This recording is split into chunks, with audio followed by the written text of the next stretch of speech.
ఈరోజు మనం చూడబోయే గ్రామం ఏనుగువానిలంక బాడవ. ఈ గ్రామంలో 190 మంది ఇటుకను తయారు చేసి తూర్పు పశ్చిమ గోదావరి జిల్లాలే కాక ఇంకా చాలా చోట్లకి ఇటుకను ఎక్స్పోర్ట్ చేస్తారు. ఈ వీడియోలో ఈ గ్రామం చూస్తూ ఈ గ్రామంలోనే ఇటుకను ఎక్కువగా తయారు చేయడానికి కారణం కూడా తెలుసుకుందాం. ఇక ఈ గ్రామం ఎక్కడ ఉంది అంటే ఆంధ్రప్రదేశ్ రాష్ట్రం పశ్చిమ గోదావరి జిల్లాలో ఉంది.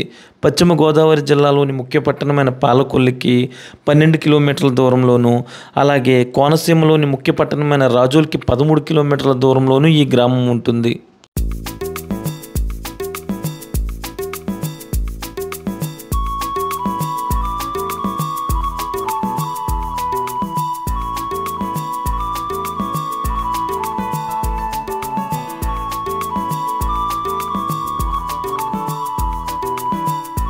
ఇప్పుడు మనం చూడబోయే ఏనుగువానిలంక బాడ వచ్చేసరికి ఏటుగొట్టు లోపల ఉంటుందన్నమాట. అంటే ఇది కూడా లంక గ్రామమే కానీ అవడానికి ఇక్కడ అందరూ ఎక్కువ ఇటుకల మీద ఆధారపడి జీవిస్తూ ఉంటారన్నమాట. ఇప్పుడు కూడా మనం అటు సైడ్ చూడవచ్చు, అన్ని ఇటుకములే అన్నమాట. ఇక్కడ మట్టి తీసి ఇటుకలు కాల్చి ఎక్కడెక్కడికో ఎక్స్పోర్ట్ చేస్తూ ఉంటారు అన్నమాట. ఇంచుమించు గోదావరి జిల్లాలో చాలా గ్రామాలకి ఇక్కడి నుంచి ఇటుక వెళ్తూ ఉంటుంది. మనం ఇప్పుడు చూసాం కదా ట్రాక్టర్స్ ఏ విధంగా వెళ్తున్నాయో, ఇలా ప్రతి ఒక్కరి దగ్గర ఒక ట్రాక్టర్ ఉంటుంది. అదేవిధంగా అందరూ ఎక్కువ ఇటుకల మీద ఆధారపడి ఉంటారు అన్నమాట. ఇక లోపలికి వెళ్ళిన తర్వాత ఈ గ్రామం ఏ విధంగా ఉందో ఏంటో చూద్దాం.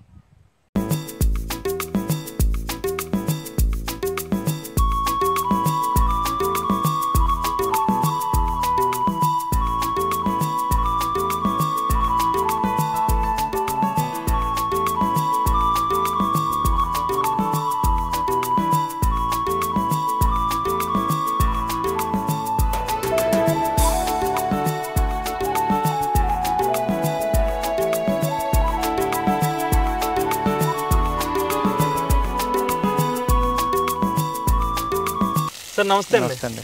ఇది ఏనుగువానిలంక బాడవ అంటే మొత్తం గోదావరి జిల్లాలో చాలా చోట్లకి ఇటుక ఇక్కడి నుంచి వెళ్తుంది అనుకుంటానండి. అవునండి, 2 జిల్లాలకు కూడా ఇక్కడ నుంచి వెళ్తుంది. అంటే మొత్తం అందరూ దీని మీద డిపెండ్ అయ్యారంటారండి.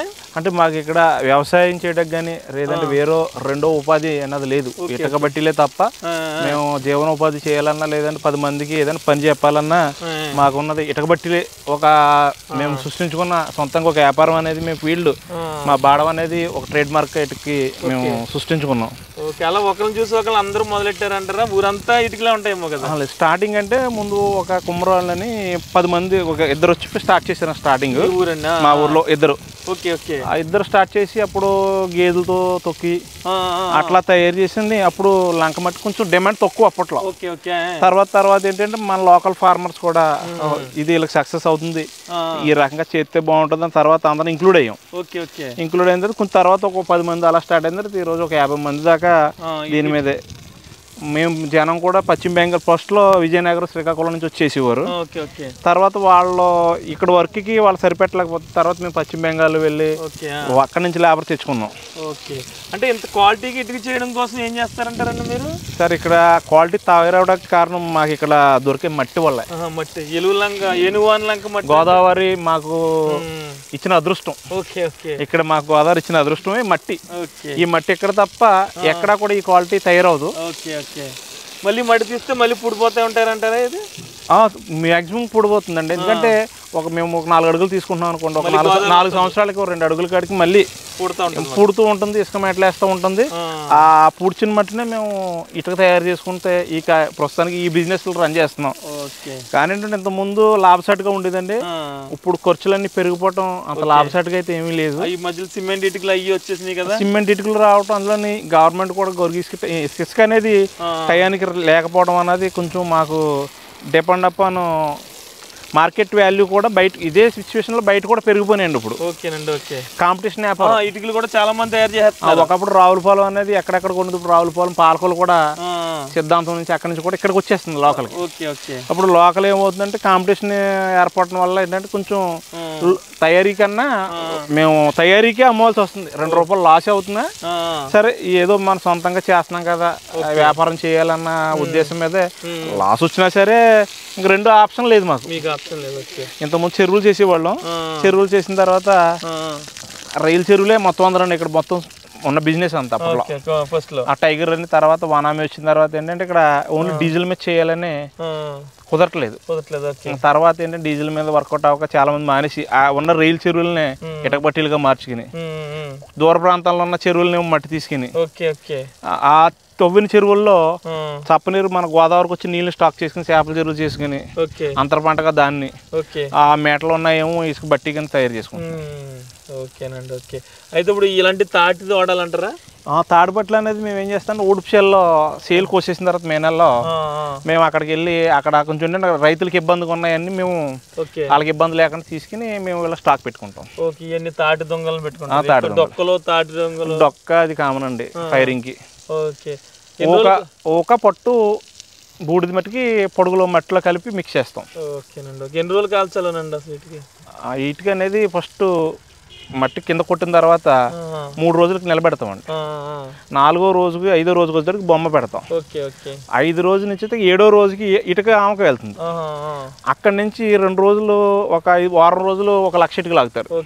అలా ఒక వారానికి 10 రోజులకు 1 లక్ష ఇటుక అనేది ఆమె కింద పెట్టి మేము తయారు చేస్తాం. ఒక 15 రోజులకి ఒక 1 లక్ష ఇటుక మన దగ్గర మ్యానుఫ్యాక్చరింగ్ అయిపోతుంది complete, ready to export. Okay, మీకు ఎలా వస్తాయండి మరి ఆర్డర్లు అయ్యి? ఆర్డర్ అనేది ఇప్పుడు మేము ఎప్పటి నుంచి ఆ ఫీల్డ్లో ఉన్నాం. మా ఫోన్ నెంబర్ మేస్త్రి దగ్గర ఉంటాం, లేదంటే మా చుట్టాలు దగ్గర వీటికి ఈ బిల్డింగ్ దింపాం, వీటికి చాలా బాగుంది, వాళ్ళ సజెషన్ మీద నడుస్తుంది. ఇది పర్సనల్గా ఏమీ స్టాక్ లేదు, ఎవరైనా మౌత్ స్టాక్ మీద. ప్రస్తుతం ఏ కమ్యూనిటీ డిపెండ్ అయింది అంటారండి ఇటుక మీద? ఇక్కడ కమ్యూనిటీ అనేది అన్ని కమ్యూనిటీలు ఉన్నాయండి. ఇటు చేసేవాళ్ళు అన్ని కమ్యూనిటీలు అంటే ఇక్కడ లోకల్గా అయితే మేము ఓసీలో ఎక్కువ, ఆ తర్వాత బీసీలు కూడా కొంతమంది పెట్టుకున్నారు, తర్వాత ఎస్సీలు కూడా కొంతమంది పెట్టుకున్నారు. కాకుండా ఊరంతా కూడా ఇటుక మీదే. ఓకే, ఇప్పుడు మనం ఇటుక ఎలా తయారవుద్ది అంటారు? ఇప్పుడు ఇది ఒక బ్రిక్ తీయచ్చు కదా? ఇది తీయచ్చు అంటే ఇది మొత్తం మట్టి కదా? ఇది మొత్తం మట్టి అండి. ఇందులో ఏంటంటే ఫస్ట్ మనం లంక మట్టి తీసుకొస్తాం. లంక మట్టి తీసుకొచ్చిన తర్వాత దాన్ని ఒక కుండీలో స్టాక్ చేస్తాం. తర్వాత వాటర్ అయి పెట్టి ఆ రోజు నైట్ అంతా వాటర్ లో ఉంటుంది. ఓకే, ఇది మార్నింగ్ తెల్లారి గంటలు 3 గంటలకు వచ్చి దీన్ని మిక్స్ చేస్తారు. మిక్స్ చేస్తారు మట్టితో ఏమైనా కలుపుతారంటారా? తొక్కిన తర్వాత బూడిది ఇవన్నీ మిక్స్ చేసిన తర్వాత అండి ఇంచుమించు నైట్ 3 గంటల నుంచి మార్నింగ్ 9కి 10 గంటల వరకు అలా మిక్స్ చేస్తూనే ఉంటారు. ఆ జిగురు వచ్చింది. ఆ జిగురు వచ్చిన తర్వాత దాన్ని అలికేసి శుభ్రంగా వాళ్ళు వెళ్ళిపోతారు. వాళ్ళ డ్యూటీ అయిపోతుంది. తర్వాత ఇప్పుడు మధ్యాహ్నం 2 గంటల నుంచి కొడత స్టార్ట్ చేస్తారు. అంటే మట్టి అంతా బాక్స్ లో వేసుకుని బళ్ళ మీద వేసుకొచ్చి ఇలా కొడతారు. ఇప్పుడు మనం చూస్తున్న బ్రిక్స్ టైప్ లో. ఓకే, ఇది ఒక 2 రోజులు ఎండిన తర్వాత అలా నిలబెడతాం. అలా నిలబెడతాం. కొంచెం ఎండాలండి. ఎండాలి. ఎండిన తర్వాత ఒక 2 రోజుల తర్వాత మళ్ళీ అలా బొమ్మల కింద పెడతాం. బొమ్మల కింద పెడతాం. ఆ బొమ్మలు పెట్టిన తర్వాత 3 రోజులు ఎండిన తర్వాత ఇక్కడ నుంచి మళ్ళీ ఇలా ఆమల కింద ఇలా పేర్చేస్తారు. ఇలా పేరుస్తాం. అంటే మొత్తం అన్ని ఖాళీలాగా ఎలా అని ఒక పద్ధతిలో పేరుస్తారంటారా? కింద ఏం చేస్తాం, పుల్లేస్తాం కింద పొయ్యిలో. అలా మళ్ళీ సెంటర్ లో కూడా మళ్ళీ అలాగే పొయ్యిలో పట్ల తాటి పట్లు సెంటర్ వేసి దీన్ని ఇలా శుభ్రంగా పేరుస్తాం. మీరు ఇక్కడ చూపించవచ్చు. ఇలా గ్యాప్లు పెడతారు అన్నమాట. ఇలా గ్యాప్ పెడతాం. ఇందులో ఫైరింగ్ అవుతుంది. ఇందులో పుల్లలు అయ్యి పెడతారు. ఇందులో ఫైర్ చేసిన తర్వాత పుల్లలు వేసి పూర్తిగా డమ్మీ చేసేసి అలా ప్రతి ఇటుకి మంటలు కింద పెట్టండి. దీంట్లో ఓకేస్తాం మళ్ళీ. అంత కాలడం కోసం ఓకేసిన తర్వాత మీరు కంప్లీట్ గా ఇటుక తయారవడం స్టార్ట్ అవుతుంది. ఇది ఎన్ని రోజులు కాలాలండి ఇలాగ? ఇప్పుడు ఇది 5 రోజులు కాలుతుందండి. 5 రోజుల తర్వాత రెడీ అయిపోద్ది. 5 రోజులకు మొత్తం పూర్తిగా కంప్లీట్ అయిపోతుంది. ఓకే, ఇలాగ సంవత్సరం మొత్తం ఇదే ప్రాసెస్ లో? సంవత్సరం మొత్తం ఉండదండి, ఇది ఒక 5 months సీజన్. వారానికి 5 రోజులే పని చేస్తారు. ఇంత ముందు అయితే వారానికి 7 రోజులు పని చేసేవారు. ఇప్పుడు అంత స్టామినా ఉన్న మనుషులు లేరు. అంతగా కూడా ఏంటంటే అన్ని రోజులు పూర్తి చేసినా కూడా ఇది అంత క్వాలిటీగా కూడా తయారవుతుంది. చెమ్మ ఉండిపోయిందంటే ఇటుకి అంత క్వాలిటీ ఉండదు. మన క్వాలిటీ డిపెండ్స్ అప్పుడు ఎండ కోసం ఇది ఆరుదాలు ఉండాలి. ఆరుదాలు ఉన్న తర్వాత మనకి మంచి క్వాలిటీ తయారవుతుంది. ఓకే, అంటే వీళ్ళు మనుషులు కూడా మనకి బయట నుంచి వస్తారంటారు వీళ్ళు? అదే చెప్తాం, బయట నుంచేనండి. ఒరిస్సా నుంచి వచ్చే వరకు కొంతమంది ఇప్పుడు పశ్చిమ బెంగాల్ అని. అంటే మన రోజు కూలీ ఉంటుంది అంటారు? రోజుకి ఎంత? అంతా కాంట్రాక్ట్ బేసే. రోజు కూలీకి చేయరండి? కూలీ అన్నది మనం దగ్గర ఉండి చేయించగలం కానీ అది మనకు వర్కౌట్ అవుతుంది. ఎందుకంటే ఒకరు చేస్తారు, ఒకరు చేయరు. అదే మన కాంట్రాక్ట్ ఇచ్చాను వాడికి 4 రూపాయలు వస్తుంది, మన పని ఆగదు. సో మొత్తం 1000కి వచ్చి మేము 600 రూపాయల నుంచి 700 రూపాయలు ఇటుక కొట్టడానికి ఇస్తాం. ఓకేనండి. ఓకే. ఈ కొట్టిన తర్వాత ఏంటంటే మళ్ళీ 300 రూపాయలు మట్టి మిక్స్ చేస్తానికి వాళ్ళదో కాంట్రాక్ట్. ఓకే. అలా కొంత ఒక ట్రూప్ ఇది నిలబెట్టి బొమ్మ పెట్టడానికి ఇది ఒక 60 రూపాయలు ఖర్చు అవుతుంది. ఓకే. ఇక్కడ నుంచి ఈ ఆమె పేర్చడానికి 350 రూపాయలు, కాల్చడానికి కాంట్రాక్ట్. ఓకేనండి. అంతా కాంట్రాక్ట్ బేసే. ఓన్లీ మేము ఒక మెటీరియల్ మాత్రమే మేము అన్ని ఎవరి పని వాళ్ళు చేసుకుంటా పోతాం. ఎంత అండి ఇప్పుడు మన దగ్గర ఇటుక ఎంత పడుతుంది? ప్రస్తుతానికి అయితే ఇప్పుడు 62 నుంచి 6500 తోలుతున్నామండి. అంటే 3000 ఇటుక ఉంటుంది అంటారు. ట్రాక్టర్ కి 1000 ఇటుక ఎంత ఉంటుందండి? 1000 ఇటుక వచ్చి 6500 కాస్ట్. 6500 6500 మన డిపెండ్స్ అపాన్ కిలోమీటర్స్ డిస్టెన్స్ ని బట్టి మనకు 100 రూపాయలు. మీరు హైదరాబాద్ అండి మన మేము వెళ్తాం. హైదరాబాద్ వరకు ఒకప్పుడు వెళ్ళేది కానీ ఇప్పుడు హైదరాబాద్ లేదు. West Godavari, east Godavari. Okay. ఏదైనా 30 కిలోమీటర్స్ సరౌండింగ్స్. ఓకే. మీ నెంబర్ పెట్టొచ్చు కదా కింద? పెట్టొచ్చు. అంటే ధనా బ్రిక్స్ అంటారండి. ఓకే సార్, కింద మీ నెంబర్ పెడతాను, ఎవరైనా ఇష్టమైతే కాల్ చేస్తాను. Okay sir, thank you.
ఇప్పుడు వచ్చేసరికి గ్రామం మిడిల్లో ఉన్నమాట. ఒకసారి షాప్ చూడొచ్చు ఎంత ఎత్తులో ఉందో. అంటే ప్రతి సంవత్సరం వరదలు వస్తూ ఉంటాయి కదా, టైంలో చాలా వరకు మునిగిపోతూ ఉంటాయి అన్నమాట. అందుకని హౌసెస్ ఈ కొట్లు ఎక్కువ ఎత్తులో కడతారన్నమాట.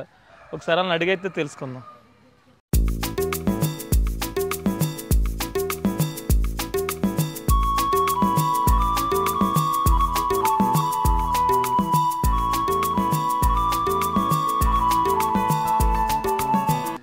అంటే ఈ కొట్టు చాలా ఎత్తులో ఉంది కదండి, అంటే వరదలు వస్తున్నప్పుడు ములుగుతుందని ఎంత ఎత్తులు అంటారా? ఎక్కడ దాకా? ఈ మిడి దాకా వచ్చేద్దాం. ఓకే. ప్రతి సంవత్సరం వస్తూ ఉంటాయి. మరి ఇటుకాయలు వేస్తున్నారు కదండి, ఆ టైంలో ఆ టైంలో వదిలేస్తారు. అప్పుడు ఆ టైంకి అమ్మేసుకోవాలన్నమాట అండి. ఓకే. అందు గురించి కొట్టు మాత్రం ఎత్తులో ఉంది, గిల్లెలన్నీ కూడా ఎత్తులో ఉంటాయి అన్నమాట.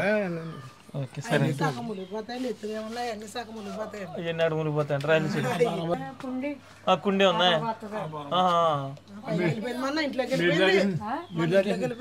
Okay okay. లోనికి వచ్చేసి సరే సరేనండి. ఓకే.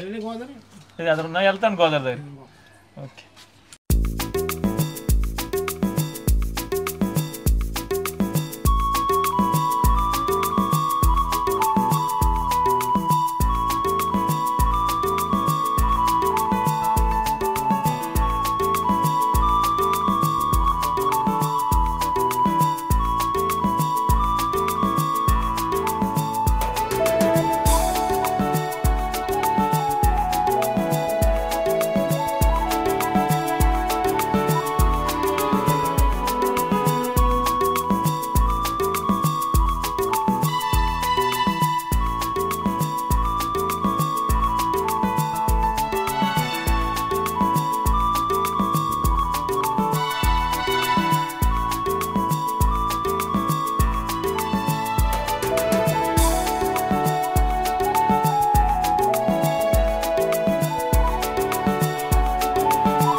నమస్తే అండి. నమస్తే అండి.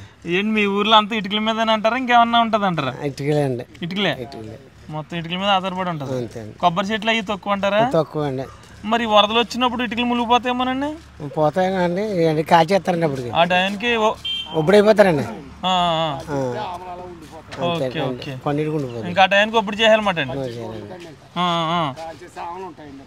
ఓకే, అంటే పచ్చడి తీసి కాల్ చేస్తే ఇంకా వరద వచ్చిన వర్షాలు తొలకరించేటప్పటికి కాల్ చేసి ఆమలు ఉంటాయండి అక్కడ. ఇంకా ఇటుక మీద ఆధారపడి వర్షాలు వెళ్ళాక అవి తోలుకుంటూ ఉంటారండి బయటికి. మెయిన్ దాని మీద డిపెండ్ అయిపోయారు. దాని మీద ఎక్కువ.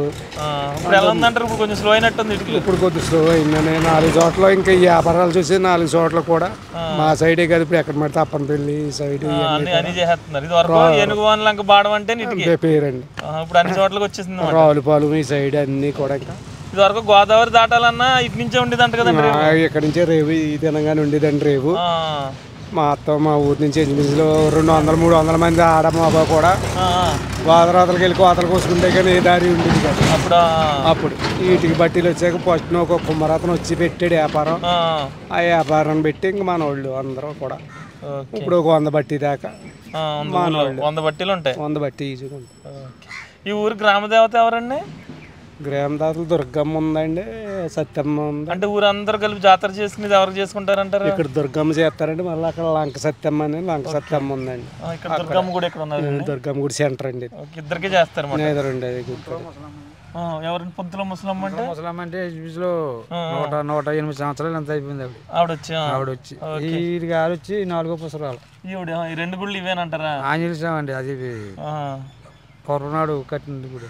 ఓకే, ఎప్పుడు జరుగుతాయి జాతరలు రెండింటికి? ఇదేమో దసరాకి అండి. ఓకే, 5 సంక్రాంతికి అండి. ఓకే, ఉన్నాయండి. అంటే మొన్న అయిందేమో. మొన్న నేను ఏటలో గేట్లు అన్ని బ్రాహ్మణులు బాగా చేస్తారు. 10 సంక్రాంతికి చేస్తారు గట్టిగా. ఓకే, మీరేం చేస్తారండి? పూలు పోల్చుకుంటామండి. కొబ్బరి పోలుస్తారు. మీరండి? ఆ కొబ్బరికాయలు కూడా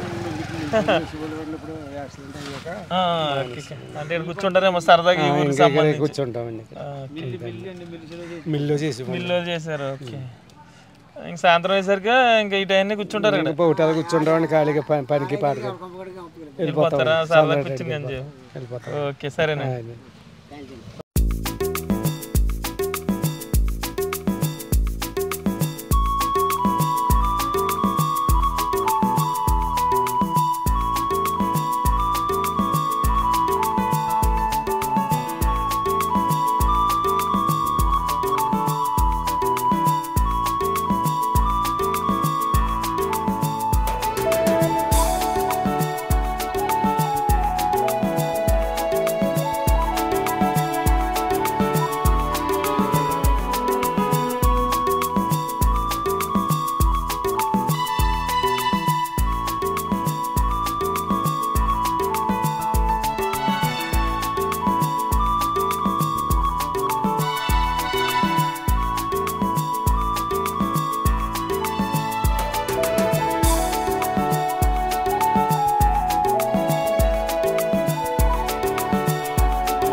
నమస్తే అండి. ఈ ఊరికి సంబంధించి స్కూల్ ఎంతవరకు ఉందంటారండి? ఇక్కడ 8th వరకు ఉంది. 8th వరకు ఉంది. 8th వరకు ఉంది. తర్వాత హై స్కూల్ ఎక్కడికి వెళ్ళాలి? ఏనువల్లంక పోలవరం అని చెప్పి ఆ గ్రామం వెళ్ళవలసి ఉంటుంది. ఓకే, 2 కిలోమీటర్స్ ఉంటుంది. ఓకే. మరి వరద వచ్చినప్పుడు ఎలా వెళ్తారని? వరద వచ్చినప్పుడు అంటే ఇంకా హాలిడేస్ అన్నట్టే ఉంటది. ఇంకా వెళ్ళడానికి మార్గం లాంటిది ఉండదు కాబట్టి ఓకే, ఓకే, మాక్సిమం ఇంకా ఇంటి దగ్గరే ఉంటారు. ఓకే. మరి కొంచెం ఎవరన్నా 10th అది చదువుతూ తప్పదు వెళ్ళాలనుకున్న వాళ్ళు వేరే గ్రామం బయట పడవ మీద వెళ్ళాలంటారా? రిలేటివ్స్ ఇంటి దగ్గర ఉండిపోతారు అన్నమాట. ఇట్లాంటివి చేస్తూ ఉంటారు. ఓకే. అంటే ఊరంతా చూసాం, ఇటుకల మీద ఉంది అంతా, ఇటుక బట్టెల మీద. మరి మీరు అందరూ యూత్ కదా, అంటే ఏ ఊర్లో చూసినా అందరూ హైదరాబాద్ లో ఉంటున్నారు, మీరు అందరూ ఎక్కువ మంది కనిపించారు. అంటే ఏం చేస్తారంటారు ఒక్కొక్కళ్ళు అందరూ? అంటే గ్రామంలో మెజారిటీ పీపుల్ అందరూ కూడా ఇక్కడ ఉన్న ఏదైతే ఫేమస్ ఇటుకల మీద ఆధారపడి ఉంటారండి. ఓకే. గ్రామంలో యువత ఒక 50% వరకు ఇటుక బట్టీలో డ్రైవింగ్ కానీ ఇట్లా కొంతమంది దాంట్లో వర్క్ చేయడం, జేసీబీ ఆపరేటింగ్, ఇట్లా కొంతమంది వ్యక్తిగతంగా బిజినెస్లు చేసుకోవడం ఇలా ఉంటుంది. ఇంకో 50% కొంతమంది చదువుకున్న వాళ్ళు బయట జాబులు చేయడం, లేదంటే ఎలక్ట్రికల్ వర్క్, ప్లంబింగ్, వెల్డింగ్, ఇంకా రకరకాల వర్క్లు ఉంటాయి. అంటే మన దగ్గర టౌన్ ఏముంది అసలు? దగ్గర టౌన్ అంటే నరసాపురం ఇక్కడ నుంచి సుమారు ఒక 10 కిలోమీటర్లు, పాలకొల్లు 15 కిలోమీటర్లు ఉంటుంది. అదే ఏదన్నా అవసరాలు ఏదన్నా చేయాల్సి ఉంటే నరసాపురం కానీ పాలకొల్లు కానీ అందరూ వెళ్తుంటారు. Okay, okay. మరి అంటే అందరూ మీరు ఏం చేస్తారు? అదే బేసిక్ గా వర్క్ చేసుకుంటూ ధార్మికంగా విశ్వ హిందూ పరిషత్ బజరంగ దళలో వర్క్ చేస్తూ ఉంటాం అండి. అంటారా? RSS లో అది ఒక ధార్మిక విభాగం అండి. RSS లో విశ్వ హిందూ పరిషత్ ధార్మిక విభాగం, దాంట్లో యువతా విభాగం బజరంగ దళ అండి. Okay, okay. బజరంగ దళ అంటే గ్రామాల్లో మనకి హిందూ ధార్మికంగా ఏమన్నా కార్యక్రమాలు చేసినప్పుడు యువత ముందుకు రావడం, అట్లాగే ఏమన్నా అన్ని మత ప్రచారాలు కానీ ఇట్లాంటి వచ్చినప్పుడు దాన్ని అడ్డుకోవడం, గ్రామాన్ని ప్రొటెక్ట్ చేసుకుంటూ సేవా కార్యక్రమాలు చేసుకుంటూ హిందూ ధర్మాన్ని రక్షించుకోవాలన్న ఒక సంకల్పంతో యువత అంతా ఆదర్శంగా మీరుంటారు. వ్యక్తిగతంగా వాళ్ళకి ఎన్ని పనులు ఉన్నా సరే కొంత సమయాన్ని దీనికి కూడా కేటాయించి ఇట్లా మనకి హిందూ ధర్మం రక్షణ కూడా చేయాలని చెప్పి, అంటే మీరు చేసి పనితో పాటు ఇలా ఈ RSS దాంట్లో ఉండి ఇవన్నీ చేస్తూ ఉంటారు అనమాట. అంటే మీరు చాలా చిన్న వయసులోనే ఉంది, ఇవన్నీ మీకు ఎలా కలిగినాయి అప్పుడే?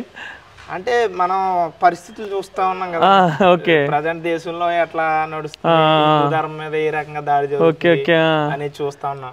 అట్లాగే గౌరవ ప్రధానమంత్రి గారు కూడా మోడీ ఇట్లా మనకి అయోధ్యలో రామ మందిరం 500 ఏళ్ల సంవత్సరం నాటి కళని ఈ రోజు సాకారం చేస్తూ ఎంతో మంది ఎదురు చూపులకి, ఎంతో మంది బలిదానాలకి ఈ రోజు తెరదించుతూ 2019లో మనకి తీర్పు వచ్చింది. రేపు ఏదైతే ఉందో అయోధ్యలో శ్రీరాముని ప్రాణ ప్రతిష్ఠ కార్యక్రమం, దాంట్లో భాగంగానే దేశమంతటా కూడా ప్రతి రామాలయంలోని ప్రతి దేవాలయంలోని కూడా ఘనంగా ఉత్సవాలు ప్లాన్ చేశారు.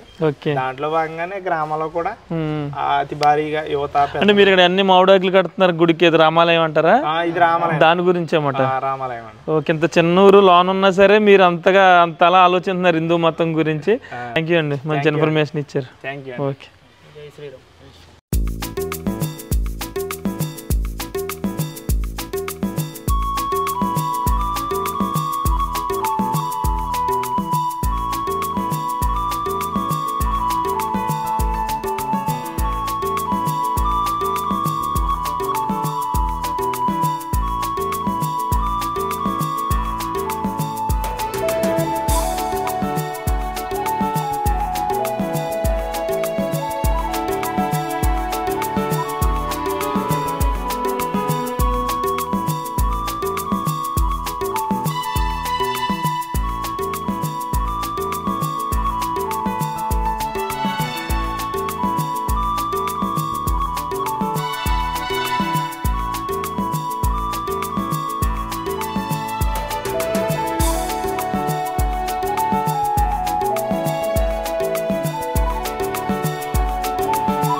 ఈ గ్రామం మొత్తం కూడా ఇటుకలే కనిపిస్తాయి. ఈ ఇటుకలకు అవసరమైన ట్రాక్టర్స్ ప్రతి ఇంటి దగ్గర కనిపిస్తాయి.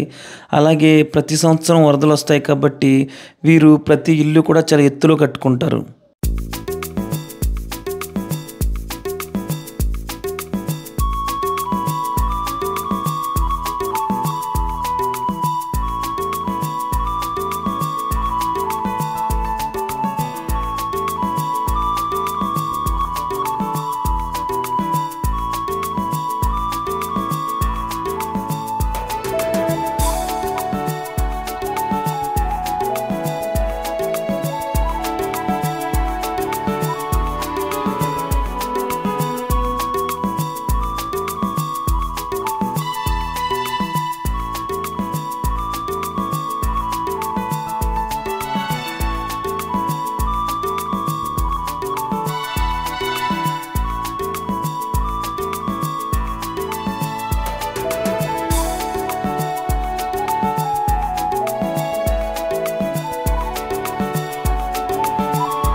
ఇప్పుడు మనం ఉన్నది వచ్చేసరికి పొంతలో ముసలమ్మ అమ్మవారి గుడి. ఈ ఊరు గ్రామ దేవత.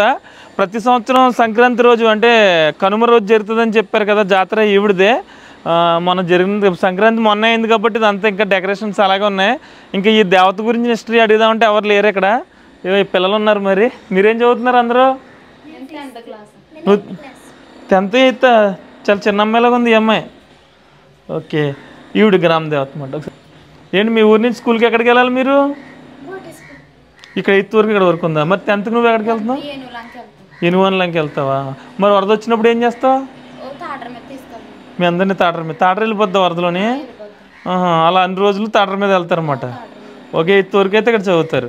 మరి కాలేజీకి వెళ్ళాలంటే? ఓకే, పాలకొల్లు నరసాపురం వెళ్ళి జాయిన్ అవ్వాలి. మళ్ళీ ఇంత దూరం నుంచి అక్కడ ఊరికి వెళ్ళాలి. చాలా టైం ఈ జర్నీకి అయిపోద్ది మీకు. అవునా? Okay okay.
నమస్తే అండి.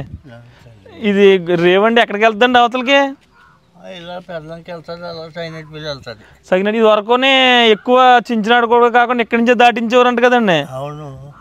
చించినాడు బ్రిడ్జి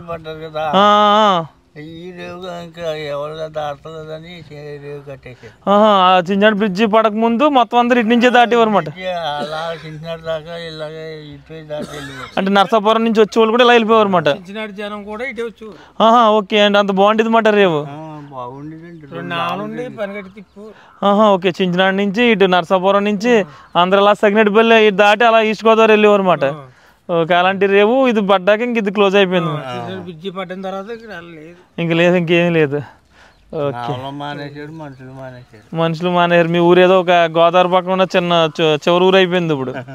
ఇంకంతే ఇటుకల మూలనే లంక బాడవ అంటే ఒక పేరు. ఇటుకల మూలనే మా జనం అంతా తెల్లారేటప్పుడు ఆ పక్కే ఈస్ట్ గోదావరి వెళ్ళేవారు. ఓకే వెళ్ళి మళ్ళీ సాయంత్రం 5 గంటల నుంచి 10 గంటల దాకా దాటేవారు. ఓకే ఓకే అంత ఖాళీ ఉండదు కదా ఇంక మీ ఊరంతా. ఇంకోటి అదేం లేదు ఇంకా. వెళ్ళాలన్నా బండి ఎక్కేస్తున్నాడు, తిరిగి వచ్చేస్తున్నాడు. అలా చిన్న అవునవును. ఇంకా మామూలుగా కూడా ఇంకా నామలు ఏమి లేవు ఇక్కడ. ఆట ఆడుకునే వాళ్ళు ఎవరన్నా వస్తే రావాలి. అంతే అంతే. ఓకే ఓకే సరేనండి. ఓకే